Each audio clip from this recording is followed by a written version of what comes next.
So we are going to be talking about proportional representation this morning. So this will be a special episode of the podcast Politics in Question. It'll be a conversation between a panel of democracy scholars brought to you by Fix Our House, New America, and Protect Democracy. So I'm Julia Azari. I'm a professor of political science at Marquette University. I co-host Politics in Question along with Lee Drutman, who's joining us today as well, and James Wallner of R Street. So we're going to begin this morning by hearing from our panelists. As they give their opening remarks, we'll accept questions from the audience. You can submit your questions via Zoom's chat feature. I'm really pleased this morning to introduce our distinguished panelists. First, we've got Brendan Nyhan, the James O. Friedman Presidential Professor in the Department of Government at Dartmouth College. He's a co-founder of Brightline Watch, a watchdog group that monitors the status of American democracy, and he's a contributing writer for multiple publications. During the mid-2000s, he co-authored the New York Times bestselling All the President's Spin, and was a co-founder and editor of Spin Sanity, a nonpartisan watchdog of political spin, leading up to his research on fake news during and after the 2016 election. Next, we've got Lilliana Mason, an SNF Agora Institute Associate Professor of Political Science at Johns Hopkins University. She's the author of two books, Radical American Partisanship, Mapping Violent Hostility, Its Causes, and the Consequences for Democracy, which she co-authored with Nathan P. Kelmo, and Uncivil Agreement, How Politics Became Our Identity. Her timely and crucial research on partisan identity, partisan bias, social sorting, and American social polarization has been published in journals such as the American Political Science Review, American Journal of Political Science, and in media outlets including the New York Times, the Washington Post, CNN, and NPR. Aziz Huq is the Franken Bernice J. Greenberg Professor of Law at the University of Chicago. He previously worked as director of the Brennan Center's Liberty and National Security Project, litigating cases in both the U.S. Court of Appeals and the Supreme Court.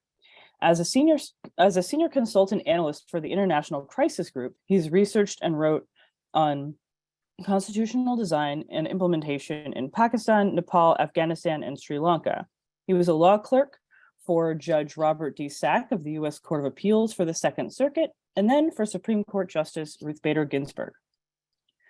Jennifer Victor is a professor at the Schar School of Policy and Government at George Mason University, where she studies the U.S. Congress, legislative organization and behavior, social network methods, political parties, and related topics. She's the author, along with Niels Ringe, of Bridging the Information Gap, Legislative Member Organizations as Social Networks in the United States and the European Union. She serves on the board of directors of the Nonpartisan Center for Responsive Politics and is the past president of the National Capital Area Political Science Association and is the past chair of the Absolute Organized section on political networks. We'll also hear remarks from Lee Drutman, normally my co-host of Politics in Question. Lee is the author of Breaking the Two-Party Doom Loop, The Case for Multi-Party Democracy in America. He is a senior fellow at New America and a co-founder of Fix Our House, two of the three organizations that are sponsoring this event today, along with Protect Democracy. Thanks in advance to our panelists for sharing your time and expertise with us today. So we'll hear from remarks from each, followed by Q&A. Again, you can submit your questions for any of our speakers via the Zoom chat at any time during the program. Please include your name, any affiliation you have, and to which speaker the question is directed. So I'm going to turn this over to Lee Drutman to get us started talking about what proportional representation is and what we're here to talk about today. Well, thank you, Julia, and it's great to be with our entire distinguished panel. Really excited about this conversation. So I'll just kick this off with a little bit of framing about the election and a little bit about what proportional representation could look like. So we just had an election here, a midterm election, and democracy was on the ballot. And I think democracy did a little better than expected. So that is good. Turns out that Americans, for the most part, still like democracy. And exit surveys show that democracy was a top issue. President Biden spent a good amount of time right before the election trying to make democracy the central issue for the election. It seems like that was a smart decision. So that is all very encouraging. And I feel good about that, actually. I'm cautiously optimistic about the future of American democracy.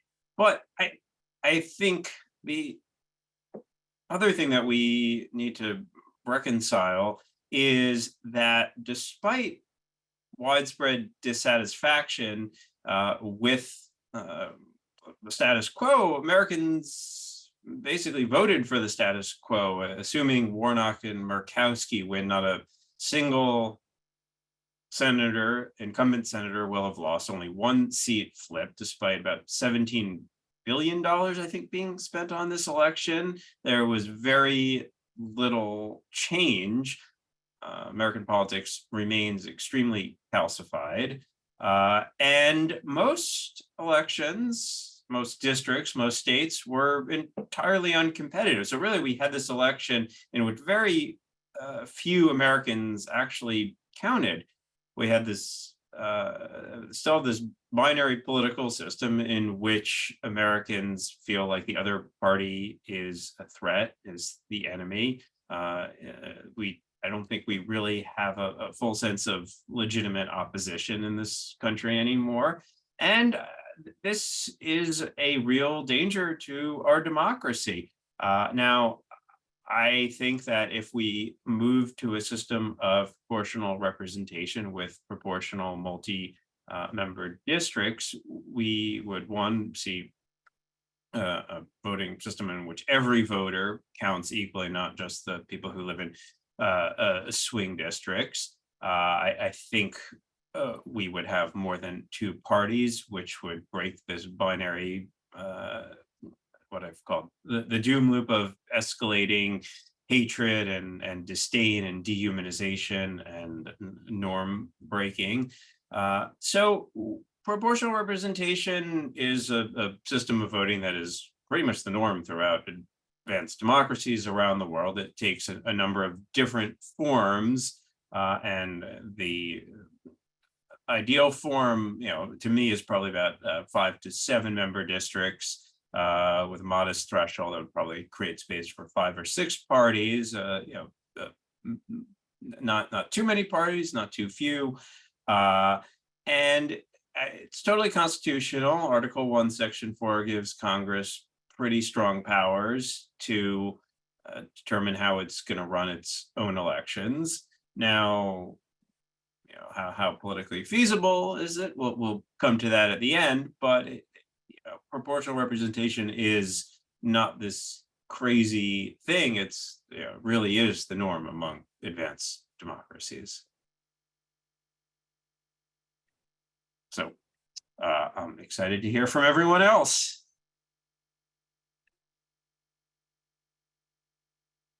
All right, so we're going to turn now to Brendan Nyhan. And here's what we're asking you to address for us. Threats of political violence in America are on the rise, which we've seen in recent headlines like the attack on Nancy Pelosi's husband, Paul Pelosi. Interestingly, I feel like this has really fallen out of the election narrative. And before that, on January 6th, even a few years ago, we had the attack on Steve Scalise during the congressional baseball game. Recent studies show that Americans' hostility toward members of the opposing political party is only growing. How does zero-sum partisan conflict, like we've seen in a winner-take-all system, fan the flames of resentment and political violence and empower anti-democratic forces? And I believe I'm supposed to let you have about 3 to 5 minutes, so I will cut you off around 5 minutes. Please Brendan? do. Good morning. It's great to be here. Thanks everyone for having me. This is a really important topic. As Julia said earlier, I'm one of the organizers of a group called Bright Line Watch that monitors the state of American democracy. And that's been a particularly alarming task in the last few years. I think people have been reassured to some extent, as Lee suggested in his opening remarks, by the results of the election.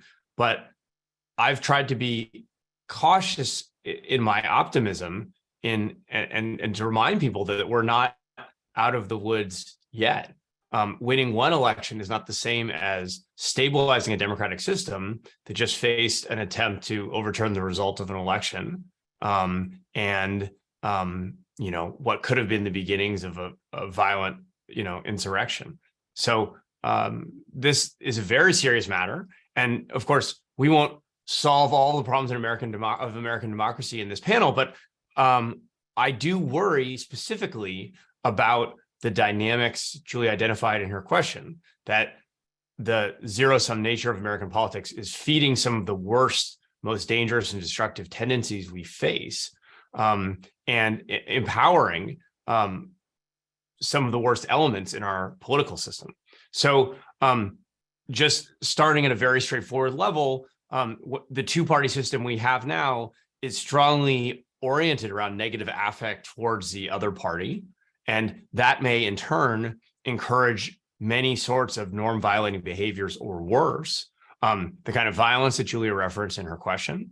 But even more, which, unfortunately seems to be a kind of threat, likely to become a kind of recurring feature of American politics.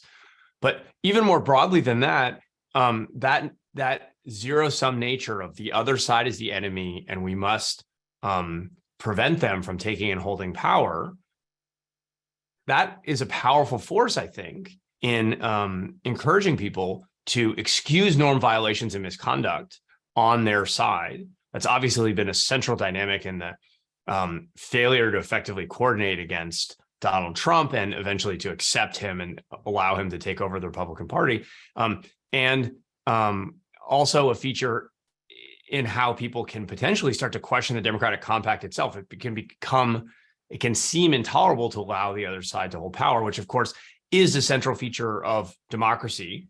If people reject that and seek to overturn elections, as we saw, our political system is in danger. So I worry that our politics are incredibly zero-sum. The presidency is, of course, zero-sum. We're not going to be able to fix that without constitutional changes that are beyond the scope of what seems currently possible. But I think moving towards a proportional system in the way that we suggested, that wouldn't require a constitutional change, would start to break up some of these zero-sum dynamics in an important way. And I want to highlight in the last few seconds I have some of I think the important second order effects that such a move would create. So I'm especially attuned to the importance of elites in the context we just described. People haven't heard enough from, and I'm speaking here about Republicans because that's where the threat to our democracy has been concentrated. People haven't heard enough from the Republicans who are alarmed and concerned about the threat to our democracy. Now, we've seen some people starting to poke their heads back out again after the election, but we've had a long period of essentially crickets, right? Where people who know better are failing to speak out, are failing to tell the public to raise the alarm. And those messages are powerful when they're received, but we don't hear them enough. And I think a core fundamental reason for that is the electoral incentives are so powerful that the two-party system creates no space for the Mitt Romneys and folks like him to engage in a sustained kind of pro-democratic politics of the center right. And a proportional system would carve out space for those people and separate their fortunes from the far right in a really critical way. That in turn allows for instance, a center-right party like might emerge in such a system to ally itself with other parties in order to defend democracy or exclude anti-democratic forces, and to sanction those who would violate democratic norms. So there's a lot to be figured out about how to move forward in this approach, but I'm encouraged about the possibilities of constraining some of the worst features of what we've seen in the last 5 years. Thanks. All right, thank you so much. So next up, we've got Lilliana Mason. We're going to talk here. I want to sort of kick off by thinking about your 2018 book, Uncivil Agreement: How Politics Became Our Identity. You talk about how Americans are extremely polarized today and often primarily driven by negative partisanship, by dislike of their political opponent. Can you talk about how elections where there's only one winner, as in our single member winner take all districts, impact this kind of extreme polarization and division? Over to you, Yeah. Lillian. Yes, thank you. I'll cut you off at 5 minutes. Great. Hi, everyone. Right. So I'm going to actually I'm going to talk a little bit about sort of the psychology of being a partisan and a voter. And basically what, sort of the way that political psychologists think about how voters make decisions is to look back at these kind of really deeply rooted human needs to see their group be victorious. And, we naturally form human social groups. We naturally create an in-group and out-groups. This is just sort of a thing that humans tend to do. It is the bedrock of all civilization, right? It makes sense that we do this. And yet, when we are talking about contemporary American politics, we can get into some pretty dicey situations like we are in right now, where over the last 50 years, the Democratic and Republican parties have become very socially different from one another, in that the Republican Party has become increasingly predominantly white, Christian, rural. The gender gap is increasing, so it's increasingly male. And the Democratic Party is sort of just everyone else. And what that's done to us psychologically is that an election is a regularly scheduled status competition. And when we engage in electoral politics, we are choosing which side we want to win. And we are emotionally invested in the outcome of that. So if our team wins, we feel good. And if the other team wins, we feel bad. But because of this social and cultural sorting that's happened, now all of these other identities have become associated with whether our party wins or loses. So it's not just our sense of our party status, but it's our sense of our racial group's status, our religion's status, all of these things that are extremely deeply rooted and important to us as individuals become associated with the outcome of the election. And what that does is it creates incentives for people to want to win at all costs. So if the other party wins, then all of these parts of us are losing. And it feels pretty devastating, and the outcomes seem very dire. And so one of the things that the two-party system has done is really reinforced this perception that if the other party loses, all of my whole sense of who I am is under threat.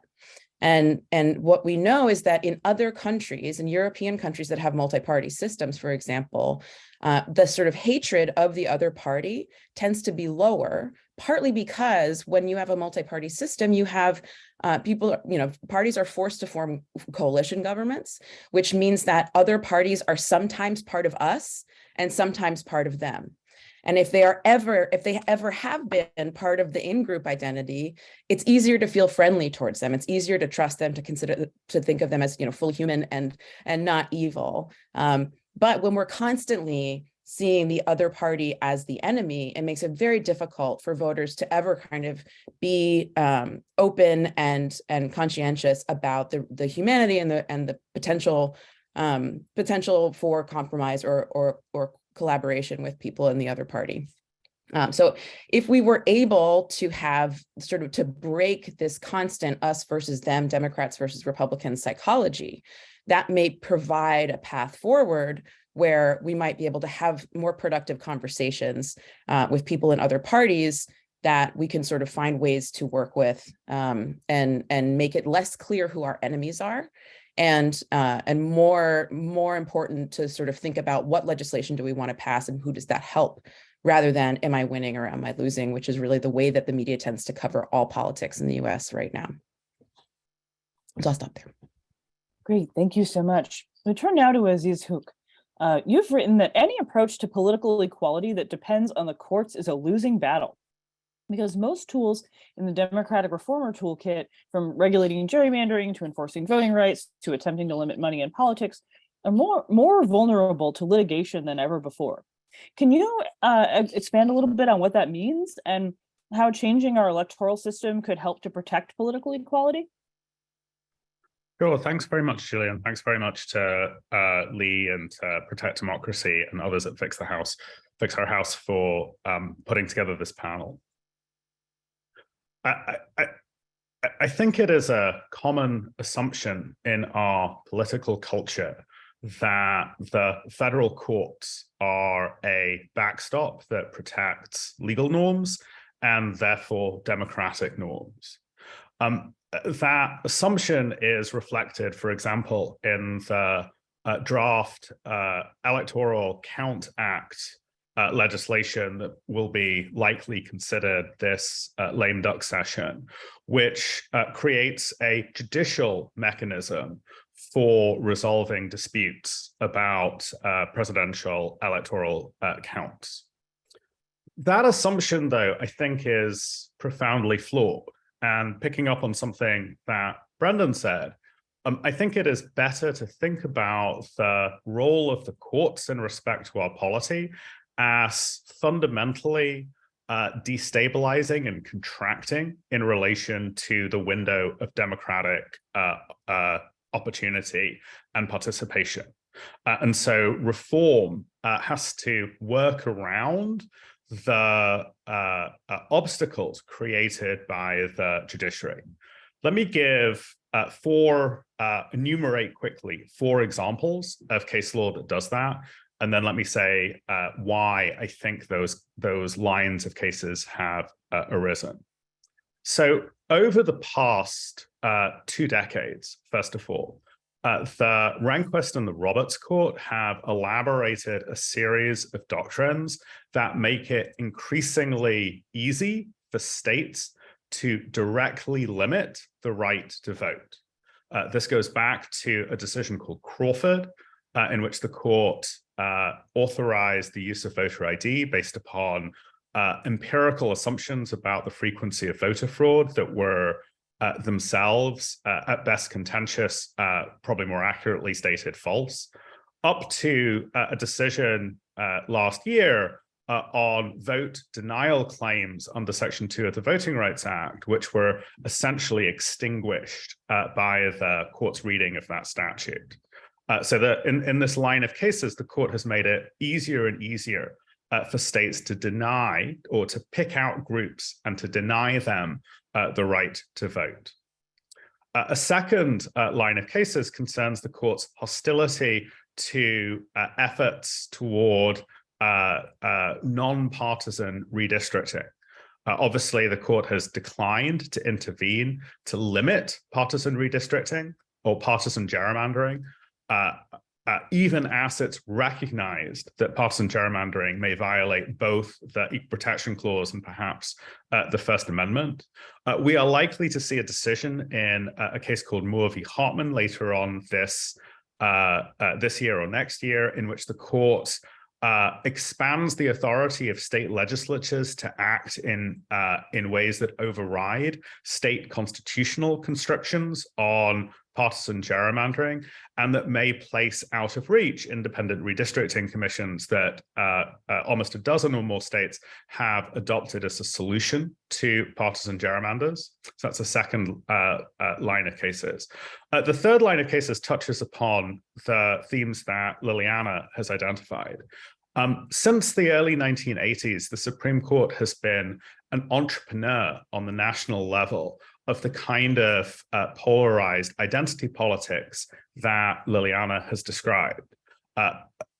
In cases from the late 1970s and early 1980s, the court has described first racial dynamics, and now increasingly competition over religious identity in terms of zero-sum competition between groups.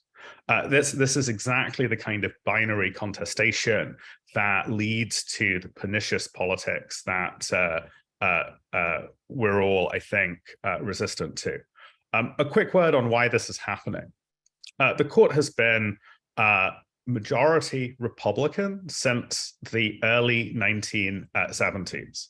However, the mechanism through which judges are appointed through the Senate, through the presidential nomination and the Senate confirmation process, means that the selection of judges is highly sensitive to the state of constitutional thinking within whatever the dominant partisan coalition is at the time. Moreover, since the 1980s, a thick network of non-governmental groups, think tanks and advocacy organizations, particularly on the right, has emerged to generate ideas about what constitutional law should look like and discipline judges and lawyers for straying from that orthodoxy. The result is, particularly in the last decade, and we've seen a dramatic shift because of former President Trump's 3 appointees, is not just a court that leans to the right. That's been true since the early 1970s, but a court that is highly sensitive to the policy interests and the perceived cultural concerns of particular tranches of the Republican coalition that the individual justices are tightly networked into. This is a quite different institution from the abstract and idealized independent court that many voters have in mind.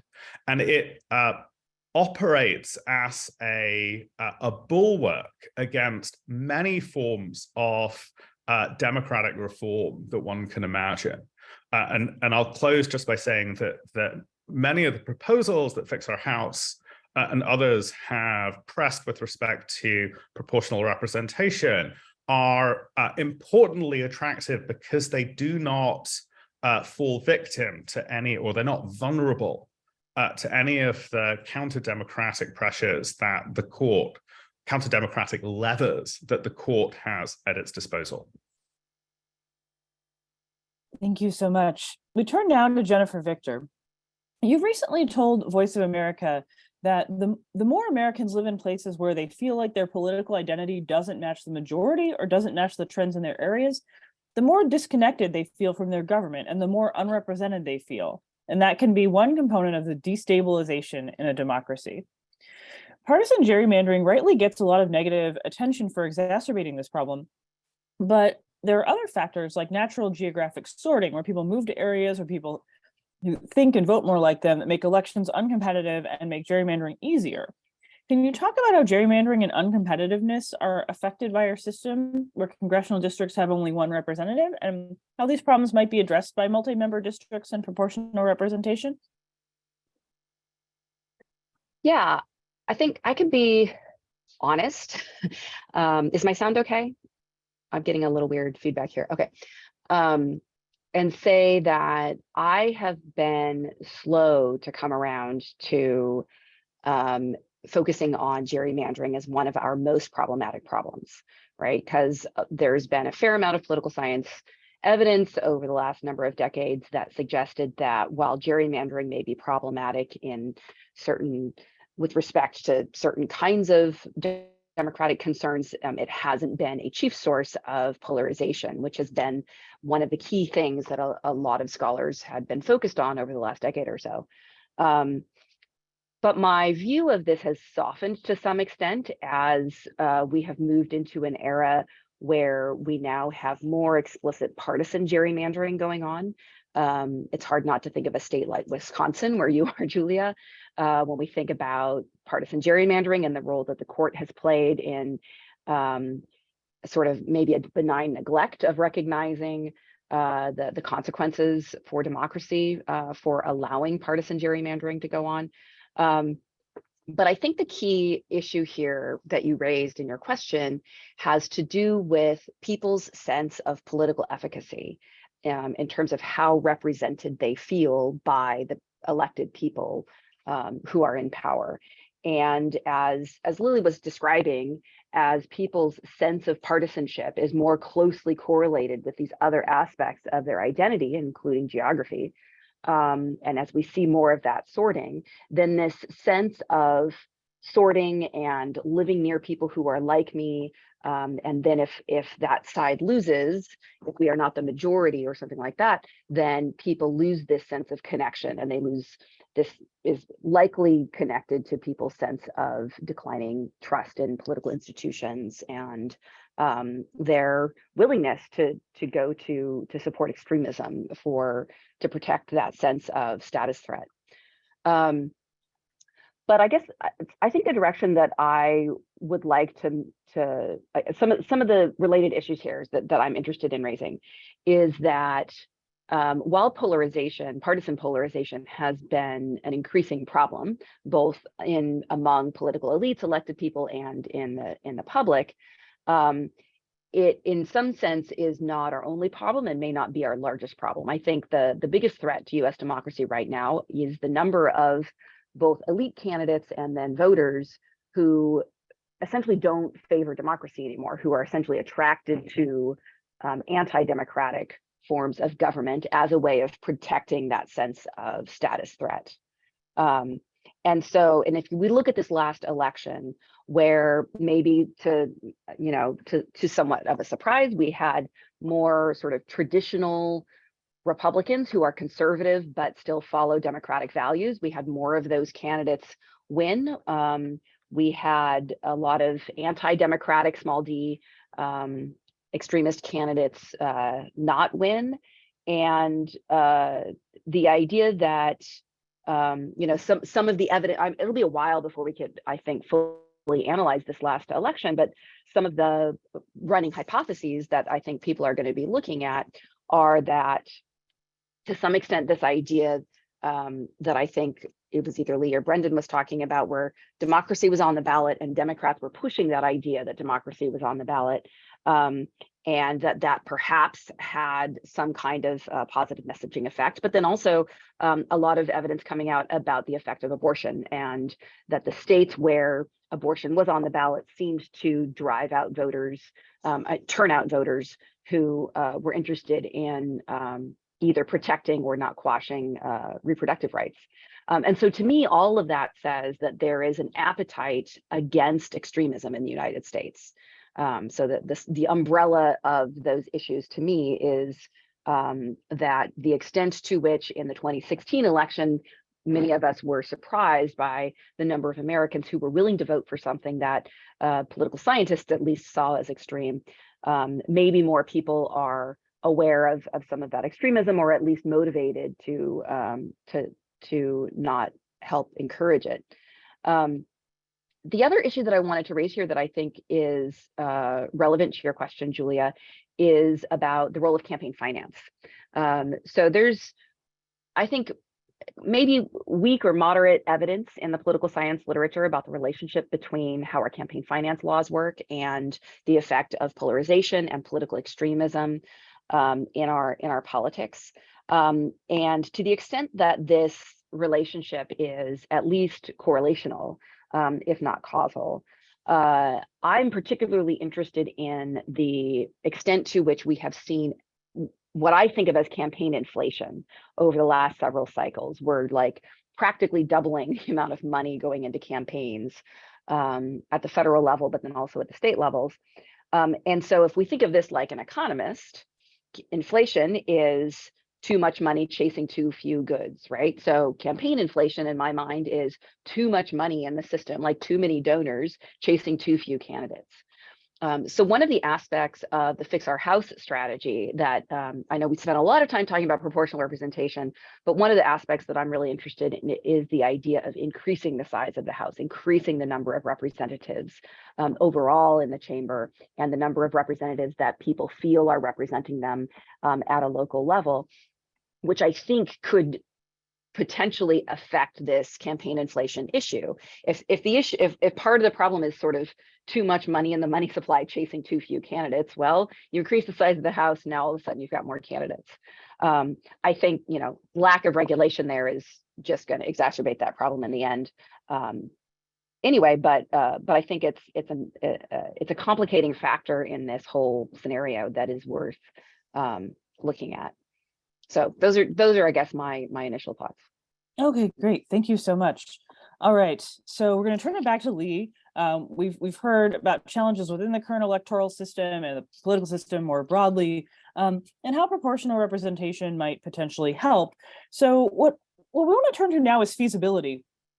Is a change this significant politically possible in this divided and some would perhaps describe it as dysfunctional moment in our politics? What would it take to move toward proportional representation in the United States? Well, that is the big question, right? I mean, the sort of knee-jerk response is why would the parties in power ever do something like this? Why would politicians elected under a system that they got elected under want to change that system? And the answer is usually they wouldn't. But these are kind of extraordinary times in a number of ways. One is just the level of dissatisfaction and frustration with the political system that includes a lot of people who are inside the political system. I mean, most members of Congress, I think, would say our system is dysfunctional.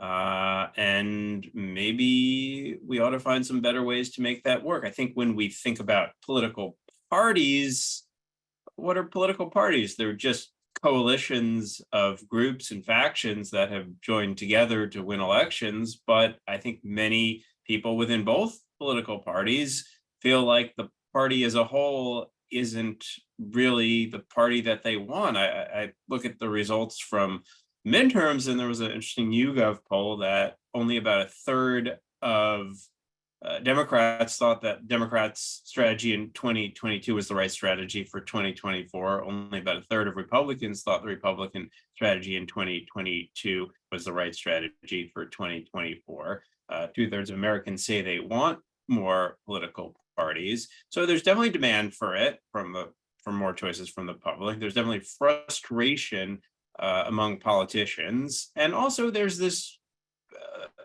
constant anxiety about how just a few votes here, a few votes there could swing power entirely in one way or entirely in the other way. And if you look at countries that enacted proportional representation in Western Europe from 1899 to 1912, a lot of the story there was about politicians in power saying, look, the swings are so wild in our current system that a proportional representation system is actually more of a compromise, where the levels of power are not going to change all that much if we do things proportionally, rather than in this majoritarian way in which 51% here versus 49% can suddenly change power in very dramatic ways. So as I mentioned at the beginning, Congress could do this through ordinary legislation. Probably more likely would be first passing legislation that would allow states to experiment with various approaches to proportional representation by repealing a 1967 law that requires single-member districts, which was put in place to ensure that states didn't move to at-large districting, block voting, which is extremely hyper-majoritarian. So this would have to ensure that proportionality is maintained. Otherwise, there, I think, would be tremendous disenfranchisement of minority voters. But it's hard to see how the status quo continues forever, right? I mean, the things that can't go on forever don't go on forever. And if you look at the broad cycles of American democracy, every 60 years or so, we go through these periods in which we reevaluate the bargain of our democracy. So the last one was about 60 years ago, from the mid-60s to the early 70s, major civil rights legislation, then a whole host of good government reforms put in place. Before that, the progressive era, in which we fundamentally changed how we elect members of the Senate, direct elections, direct primaries, women's suffrage. Before that, the 1830s, which was the kind of development of mass political parties. Before that, the Revolution, which was a major change. So, there are these moments in which the bargains of American democracy shift because our expectations of what democracy demands change as society changes, as we encounter problems, and nothing lasts forever. Feels like things are stuck right now, but things that are stuck eventually get unstuck. All right, so many thanks to all of our panelists. I think we're going to turn now to a few audience questions. We're going to kick off with a question from Alan Durning, the director of Sightline Institute in Seattle. He says, Sightline is the largest progressive think tank in the Pacific Northwest and runs the largest democracy reform research and advocacy program on the West Coast.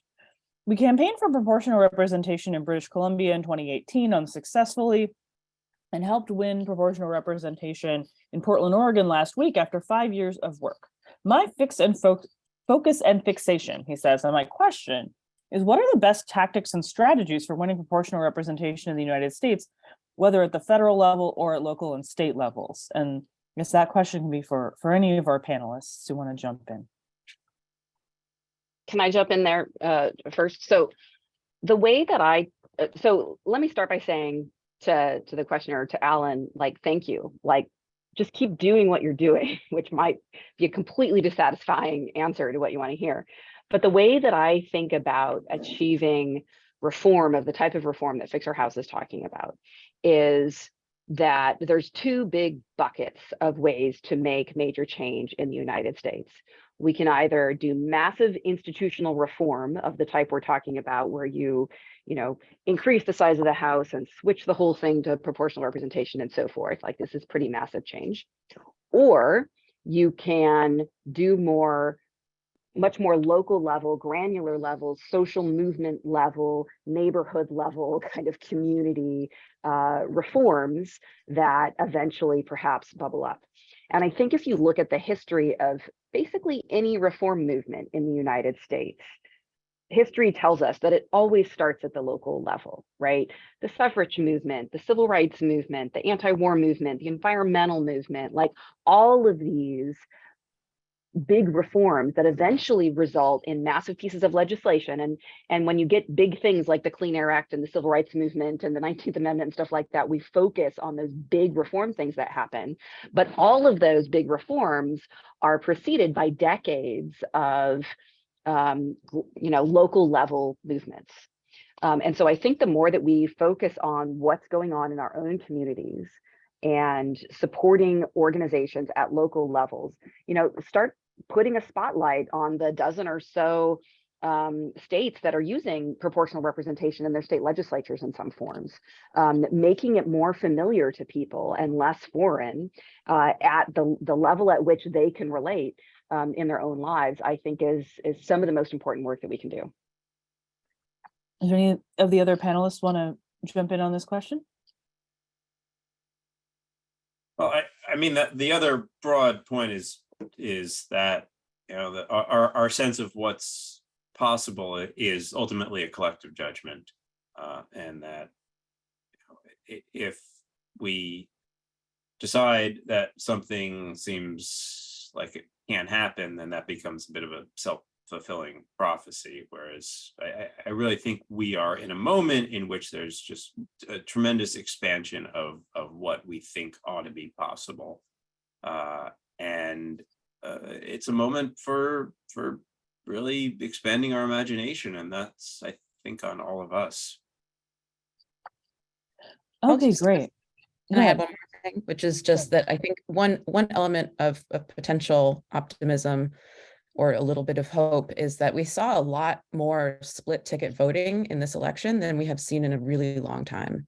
And so there were people that were voting for their party for one election and voting for the other party in a different election, or not voting at all, or voting for Republicans, but also for abortion access. And that actually displays a little bit more flexibility than we expected to see, that we've seen in a while in the American electorate, and does suggest that there might be a little bit of an opening there for voters to start to support something slightly different.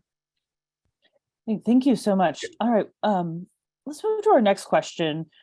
This is for Brendan from Nancy, an indivisible group leader in Oakland, California. What do you think the factors are behind the midterms that revert to relatively normal Republicans, with MAGA Republicans conceding their races? So what do you think are the factors leading to this sort of maybe return to kind of normal Democratic behavior, small d Democratic behavior, Brendan? Yeah, it's a great question, and I love to hear people's ideas. I've heard accounts suggesting that these results suggest that maybe this phenomenon was more Trump specific than we feared, right? So that's one possibility, that keeping Trump off, the deplatforming of Trump on social media prevented the kind of coordinating mechanism that helped give fuel to this election overturning movement, that the fact that it's a midterm, people were less energized and mobilized.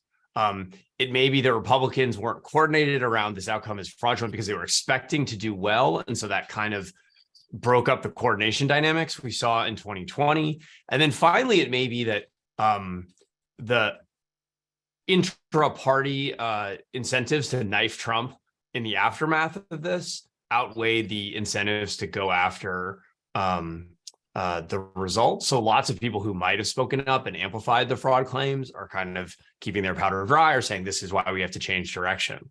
I don't know that we can adjudicate those stories now, but I do think it's a better than expected outcome. We'll see what happens with Kari Lake, but in general, so far so good.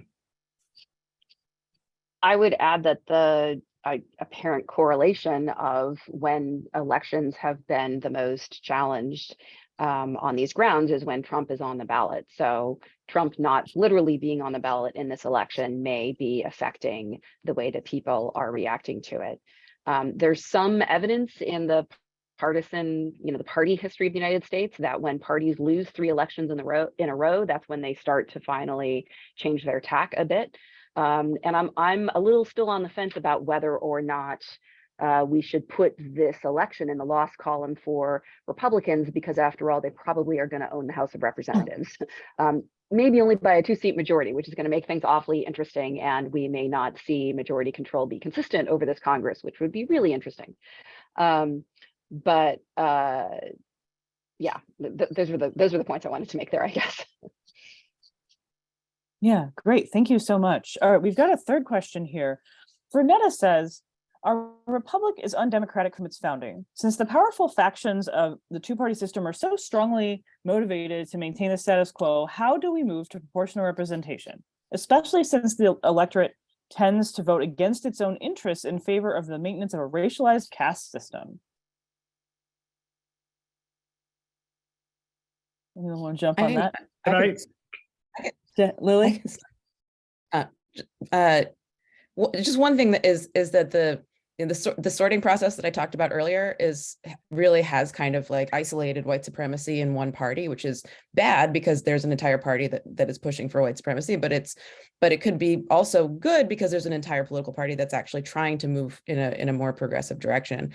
And it's not even that the entire Republican Party is pushing for this. There's growing evidence that the sort of MAGA Republicans are not a majority of the Republican Party and are really only about 15% of the American electorate. So our two-party system actually gives them way more power just because of Republican loyalty to the party, gives that voice, that sort of push towards, they tend to be more anti-democracy in their attitudes. They tend to hold more racist beliefs. They tend to endorse political violence more than other Republicans even.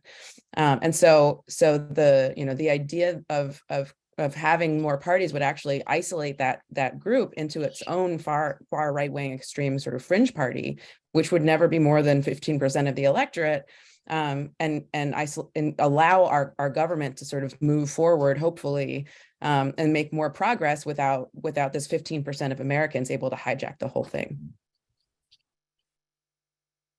I can take up this question of the undemocratic constitution. I think a helpful way of conceptualizing or thinking about that is by comparing two different ways of thinking about what the law is, or what particularly the Constitution is. One view would say, look, the Constitution is fixed. It's a specific set of rules, and we know what those rules are. The other way of thinking about it is to say, no, that the Constitution is not fixed. It's a set of often quite general principles, or often quite vague or unworked out institutional arrangements that allow for a range of different possibilities. So you can think about the Constitution as fixed, or you can think about it as a range. I think the question assumes that we should think about the Constitution as fixed, and we should think about it as fixed in its least democratic qualities. And there's no reason for us to take that view of the Constitution. There's no reason for us to ignore the ambiguities, the internal contradictions, the aspirations toward greater rather than lesser democracy that occur or that are manifest in several of its provisions. The move toward fixity, the move toward collapsing our sense of constitutional possibility into what they were perceived to be among particularly white elites in the 1790s has a name. It's called originalism. And there's no need to acquiesce to that, what I think is now clearly a partisan form of constitutional interpretation. Great, thank you. I want to add just one note there before you go to the next one, which is to recognize that white supremacy has essentially always had a political home in the United States. And it has, throughout our history, most of the time been associated with one political party or the other. It has varied which party, but it has never been fully exterminated from our partisanship. And the historical record would suggest that the way to continue to try to make the policy efforts that are required to quash it or to excise it out of parties is to continue the type of social movement reforms that have been, successful in the past. But I say successful because they did achieve goals. But you think about how long it took, the decades and decades of fighting for anti-lynching laws until you finally, get something passed in the 1920s, and then a long road to get to the 1964 Civil Rights Act. And so it's not that it is easy work. Or that it's something that is just comes around kind of magically, but it does take this very intricate work of social movements that is presumably easier perhaps to do these days, the way that our technology works and the way that our political organizing works, than it was 100 years ago. But we have our own challenges too. Yeah, I just want to point out that the anti-lynching law passed the House in the 1920s. It passed the Senate over the summer, so in the 2020s. A fourth, just to illustrate the uphill climb of these movements. So the fourth question here is for Aziz Huq. Electoral reform in the form of a single seat ranked choice voting has been held up because of legal clauses in state constitutions and city charters requiring election by majority or plurality. Can multi-seat PR reforms get around this at local and state levels without resort to charter amendments or constitutional amendments? Do state Supreme Courts present the same sort of problem as the US Supreme Court? I think the way to think about, or the way to conceptualize advancing PR at the national level in light of what the question accurately describes as provisions in various municipal charters or state constitutions. And state constitutions are relevant because they generally set out what are called the provisions for home rule being the terms under which large cities, Chicago, New York, etc., can exercise self-government. I think the way to think about this is that, yes, there are going to be instances in which there are legal barriers to reform, say that were absent in the Portland case. As a national movement, what advocates of PR have to do is to identify those jurisdictions, either in which those barriers don't exist, or in which the amendment of a state constitution is feasible without a great deal of political labor. State constitutional amendment rules vary dramatically, and unlike the federal constitution, there are many state constitutions that allow relatively straightforward textual amendment in the absence of supermajorities. So in some instances, the barriers that the questioner, I think, accurately identifies are not going to be constraining. The aim should not be to try, I think, to implement PR in every jurisdiction immediately. The aim should be as we've seen with ranked choice voting and perhaps now with PR in places like Portland, is to demonstrate that this is not just a theoretical possibility, but one that is eminently compatible with American political life.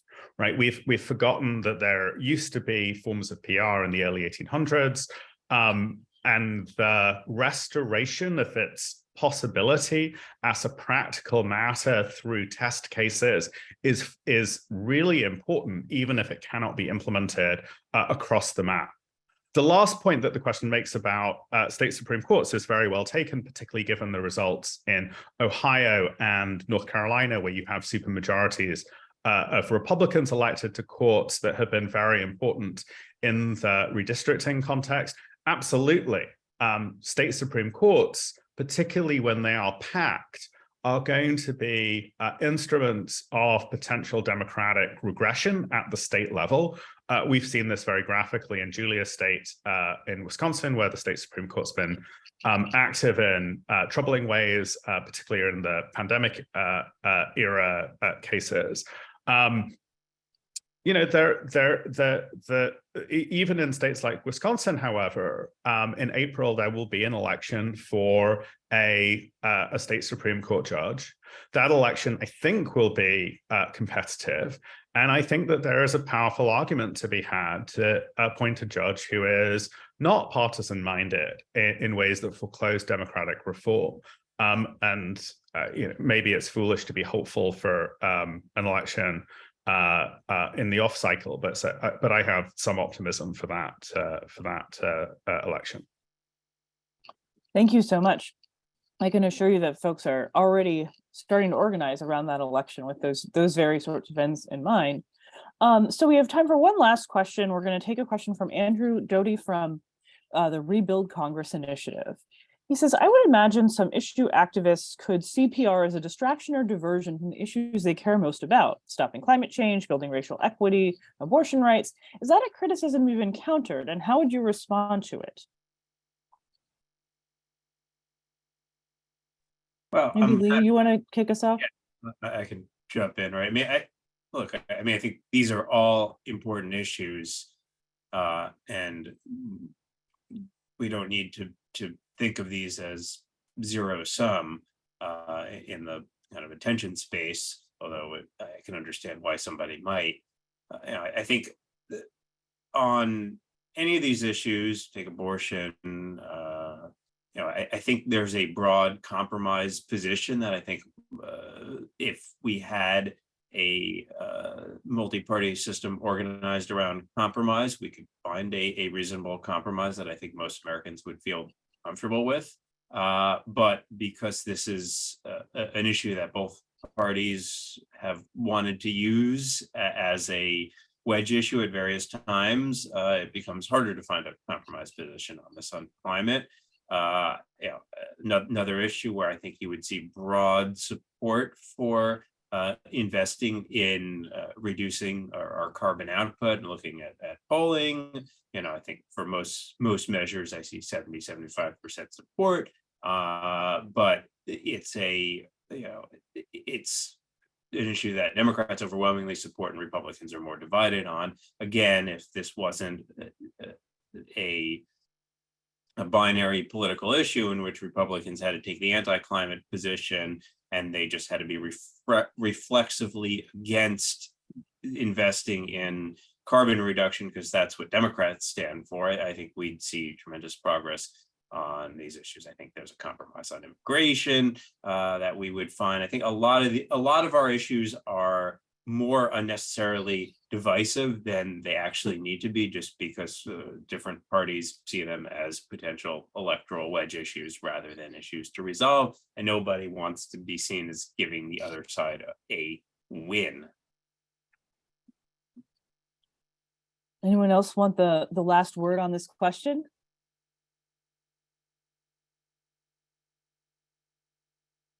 All right, so I want to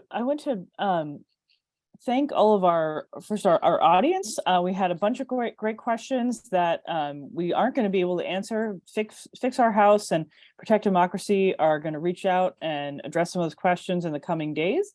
I really want to thank our panelists, Brendan, Lilliana, Aziz, and Jennifer, for speaking with us today.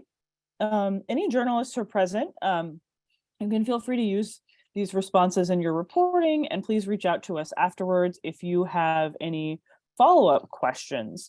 You can reach Fix Our House by email it at press@fixourhouse.org or Protect Democracy at press@protectdemocracy.org. Thank you so much, everyone, again for joining us. I'm going to sign off.